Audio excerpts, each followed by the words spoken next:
Luto na ang aking ginataang munggo.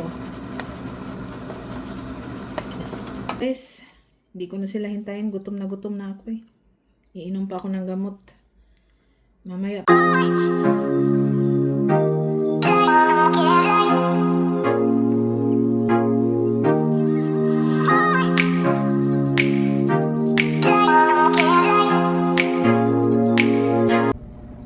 Pahabol tayo. Magwawalis muna tayo. Oh. Ayun na naman. Ang dami. Ito lang walisin ko yung mga pumapasok ba.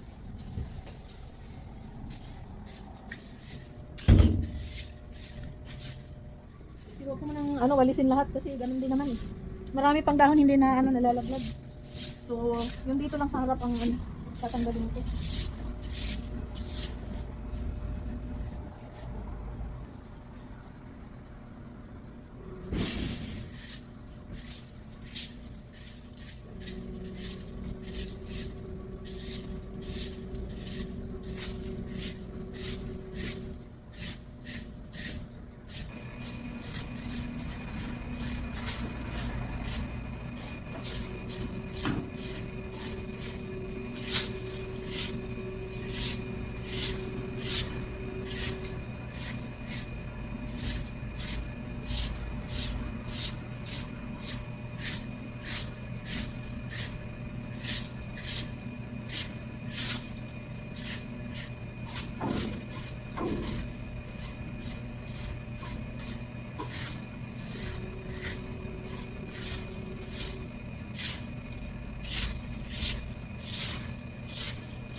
Nandiyan na pala si Daddy Abdullah.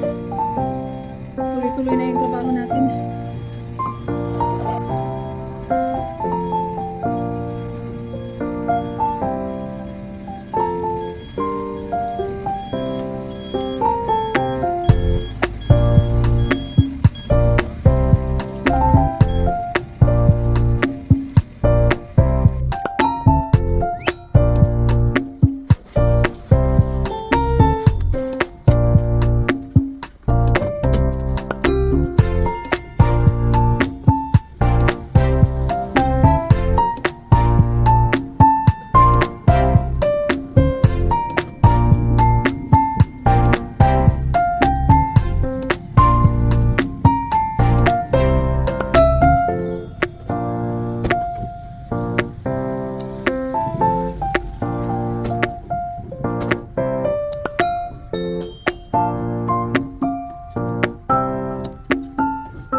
Inom muna tayo ng tubig. Napagod ako eh. So itong vlog na ito, isi-separate ko na lang ito, continuation ito sa vlog kanina kasi nung idugtong ko pa ito, sobrang haba na. Ayaw ko mag as much as possible hanggang 17, ganun, 15, 17, pero minsan hindi talaga maiwasan umabot ng 20, 20 plus ganun. Kasi pag sobrang mahaba na din, siyempre mahihirapan yung ating mga taga-pagsubaybay kasi sobrang busy din. Kaya iklian na lang natin. Pero okay lang din naman kung mahaba. Basta meron naman talagang vlog, may content, okay lang, walang problema yun. Yung akin kasi update lang eh. Isang person pa lang natitira. Kainin natin. Bahala na si Daddy Abdullah siya, nagutom ako. 2 PM na pala. So hindi pa kami pag makauwi kami ng 4 saka kami kakain ng lunch namin. So lunch hanggang na yan. Dinner pala.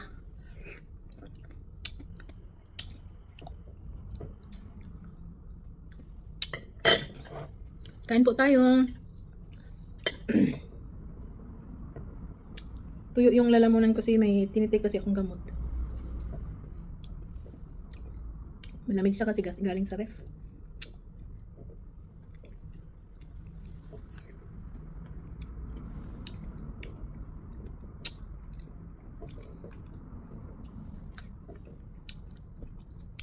Matagal na to sa ref, hindi naman kinain ni Daddy Abdullah, di ako na lang kakain. Kaysa masira to.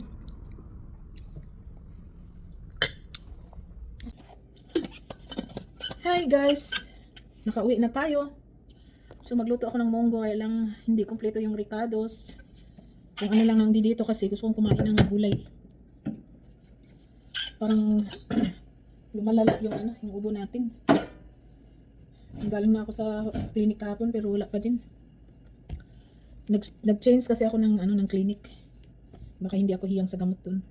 Pero iinom natin ng maraming cloves ito para mabilis siyang matanggal. Luto tayo ng munggo. Tignan ko lang kung magiging ginataan ito. Hindi ko pa alam. Meron naman tayong gata dyan. Ito yung 3 kong kalabasa. Ang liliit nila. So, ang ihahalo ko lang ngayon kalabasa at okra. Dahil wala akong talong, wala akong spinach. So, anyway, pwede ko naman ipahabol ang spinach pag nakababa ko kasi napagod ako eh. Masama talagang pakiramdam natin ngayon. Ewan, hindi ko alam bakit. So, magluto na tayo ng munggo. So, ito yung munggo natin, kalabasa, okra, meron tayong onion, garlic, at saka tuna. Tuna in can. Tsaka, meron tayong gata, kasi magiging ginataang munggo ito. So, wala tayong talong, wala tayong spinach, pero hindi ko naman maubos kasi ako lang naman ang kakain nito. So, pag may natira, bibili ako ng spinach, tapos pag iinitin, saka ko na lang ilagay yung spinach. Pero, yung talong, okay na din kung wala.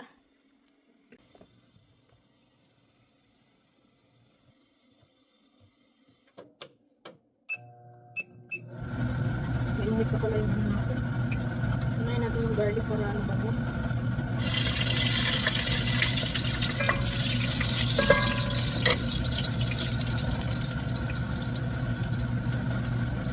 Gutom ako. Hindi ako mag-lunch.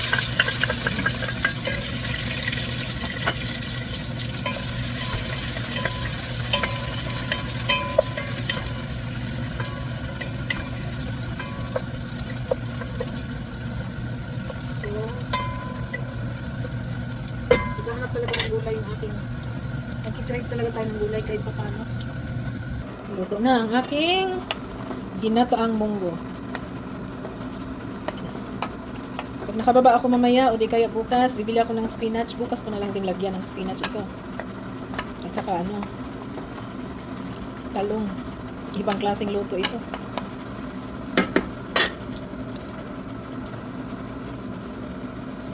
Aray, okay na. Mukhang munggong ginataan na. Sinadya ko ng marami ang sabaw. Kasi pag lalagay ko to sa ref, na-absorb ang sabaw. So natutuyo siya. Ako lang naman mag-isa ang kakain nito.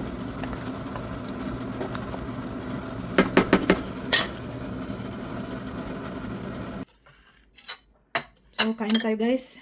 Hindi ko na sila hintayin. Gutom na ako eh. Iinom pa ako ng gamot. Mamaya pa yung mga yun.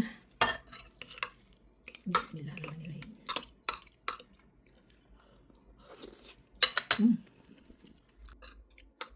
Let's eat.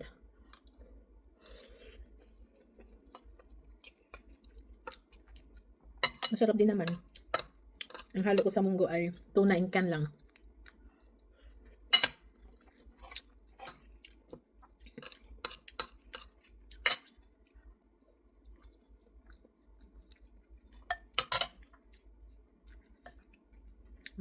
Sarap talaga ng munggo. Juma Mubarak pala sa ating mga lahat ng kapatiran sa Islam. Friday kasi ngayon. Ngayon yung Juma ng mga Muslim. Juma namin. Juma, meaning nagsiselebrate ng ano ba? Ng tinatawag na Lord's Day. Yung iba Sunday service, yung may mass. Yung sa amin naman Friday.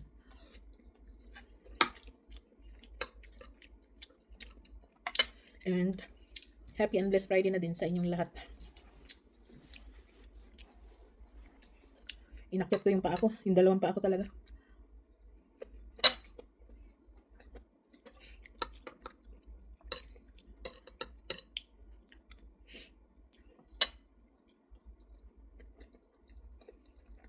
Kain po pala tayo.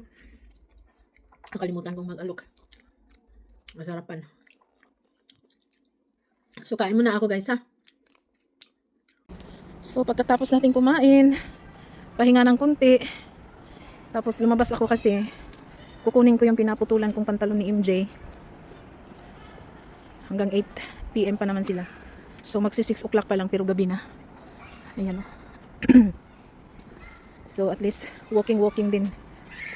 Para bababa yung kinain natin. Dumating na pala si Daddy Abdullah. Nagluto din siya ng dal. Di kasi ako marunong magluto ng dal. Kaya kanya-kanya kami ng luto today. Ganyan talaga ang style namin. Kanya-kanyang luto.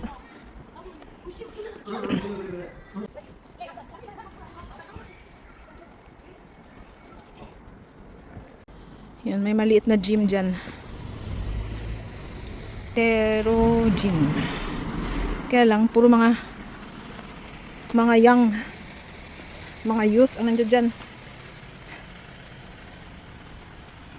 Puro pa mga lalaki din. Bibili pala ako ng ano. Bibili tayo ng pabango. Sa ating damit maglalaba ako bukas.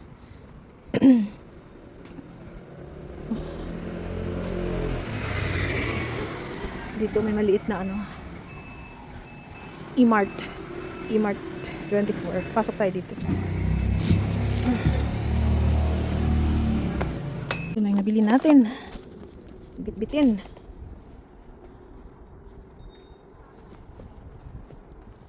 Pasok na tayo sa ating community.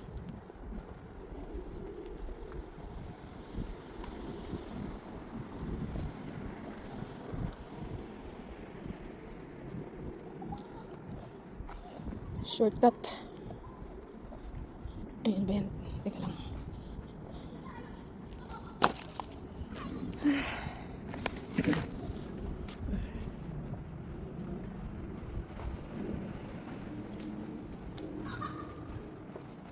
May mga batang naglalaro pa.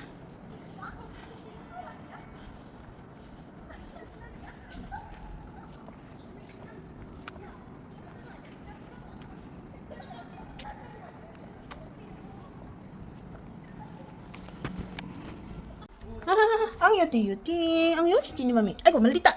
Maldita ay. Yuyo. Weh. Weh, ha?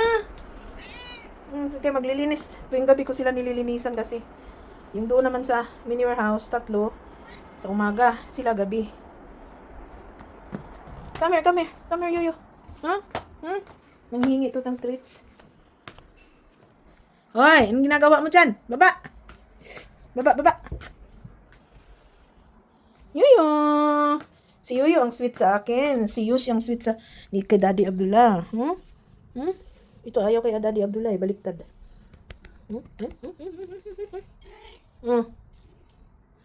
Yushi, come here. Bless. Ay, bless. Ang yuyo namin, mag-bless ang yuyo. Mag-bless ang yuyo. Teka lang.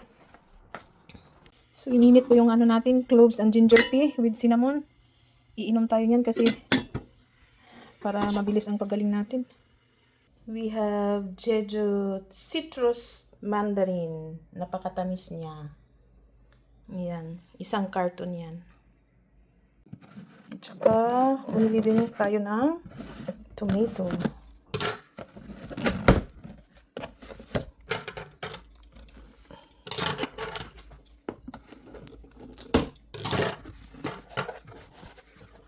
Yan. Hindi ko na matandaan kung magkano ito. Si Habi kasi ang kumuha nito eh. Galing kami sa work. Dumaan kami sa store kasi wala nang kamatis. Wala nang onion.